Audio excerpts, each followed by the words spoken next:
అంటే బాలినేని శ్రీనివాసరెడ్డి అంటే మా జిల్లాకి ఇన్ఛార్జ్ పార్టీ పరంగా, ధనంజయ రెడ్డి గారు అంటే సీఎం కంటే ఎక్కువ, సీఎం జగన్ గారు కాదు, ధనంజయ రెడ్డి గారే సీఎం. అన్నిటికీ వారి హవా ఆ విధంగా సాగేది. ఆ రోజు మాట్లాడాం, ఆయనలో ఏం మార్పు కనపడలేదు నాకు, ఇంకెందుకు లేని చెప్పని నేను నిర్ణయం తీసుకున్నాను. మీరు ఒక ఫోర్స్ ఒకటి శుభకర్ గారు, ప్రతిపక్షంలో గెలిచి అధికారం కోసం అధికార పార్టీలోకి నేను వెళ్ళాల.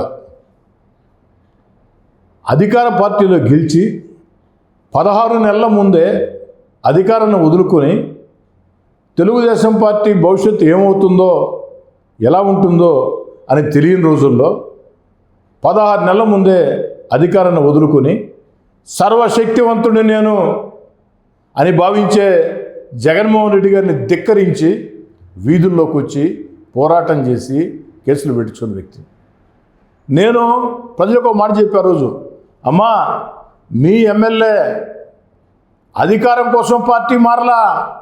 2014-19లో అధికారం లేకున్నా జగన్మోహన్ రెడ్డి గారితో మీ ఎమ్మెల్యే గట్టిగా నడిచాడు. ఈరోజు అధికారంలో ఉంది, కానీ 16 నెలల అధికారం ఇంకా ఉంది. అయినా అధికారం వదులుకొని ప్రతిపక్షంలోకి వచ్చా, మీ గౌరవాన్ని పెంచా.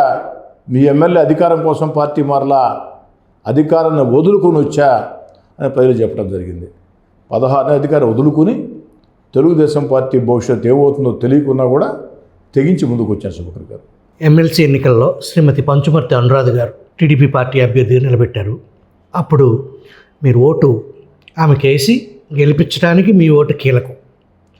ఆ సమయంలో అసెంబ్లీలో మీ సహచర ఎమ్మెల్యే, హిందూపూర్ ఎమ్మెల్యే నందమూరి బాలకృష్ణ మొన్న జరిగిన అసెంబ్లీ సమావేశాల్లో ఆయన ప్రవర్తన అభ్యంతరకరం అనేది ప్రసార మాధ్యమాల్లో ప్రముఖ ఎనలిస్టులుగా రకరకాల చర్చ జరిగింది.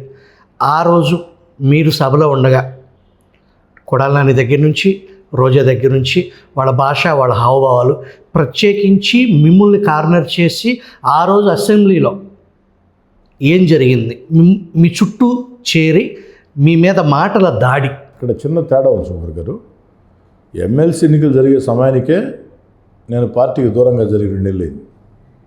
ఎమ్మెల్సీ ఎన్నికల కంటే 2 నెలల ముందే, అంటే జనవరి 26వ తారీఖున బహిరంగ విలేకరుల సమావేశం పెట్టి వైఎస్ఆర్ కాంగ్రెస్ పార్టీకి దూరంగా జరుగుతుందని చెప్పడం జరిగింది. ఆ తర్వాత అసెంబ్లీ సమావేశాలు జరిగాయి, ఎమ్మెల్సీ ఎలక్షన్ కంటే ముందే. అసెంబ్లీ సమావేశాల్లో నేను ఒక్కడనే, నేను తెలుగుదేశం పార్టీలో ఎవరో చేరల. నా నియోజకవర్గ సమస్యలు జగన్మోహన్ రెడ్డి గారు ముఖ్యమంత్రి అయిన 9 రోజులకు పెట్టిన సంతకాలు, ఆ జెరాక్స్ కాపీలు చేతిలో పట్టుకొని అసెంబ్లీకి వెళ్తూ ఉన్నా ఒక్కడనే. గవర్నర్ అనింది కదా, పోలీసులు ఆపారు కొన్ని 100 మీటర్ల దూరంలో. ఆ కార్డులు తీసేయాలా అన్నారు. కొందరు నడిచిన తర్వాత తీసేసాం. కొన్ని పేపర్స్ జేబులో పెట్టుకున్నాం. అసెంబ్లీలో పోయిన తర్వాత 4 గంటల పాటు, అక్షరాల 4 గంటల పాటు నా నియోజకవర్గ సమస్యల్ని ఇలాగే చేతిలో పట్టుకొని నిలుచుకున్నాం. ఆ రోజు తెలుగుదేశం పార్టీ నేను చేరలా, వైఎస్ఆర్ కాంగ్రెస్ పార్టీ దూరంగా జరిగా. వైఎస్ఆర్ కాంగ్రెస్ పార్టీ ఎమ్మెల్యేలు, మంత్రులందరూ ఒకరిని కాదు, దాదాపు సగం మంది నీచాతి నీచంగా, ఘోరాతి ఘోరంగా మాట్లాడటం జరిగింది. ఏదైనా ఆ రోజు అసెంబ్లీలో కాస్త హోందాగా ప్రవర్తించి సర్దుబాటు ప్రవర్తించారంటే రాయచోటి ఆనాటి ఎమ్మెల్యే, ప్రభుత్వ చీఫ్ విప్ గడికోట శ్రీకాంత్ రెడ్డి గారు అయినప్పుడు, తర్వాత తెలుగుదేశం పార్టీలో చేరినటువంటి వసంతకృష్ణ ప్రసాద్ గారు, వారు సర్దుబాటు ప్రయత్నం చేశారు. వారి మాట ఎవరు వినే పరిస్థితి లేదు.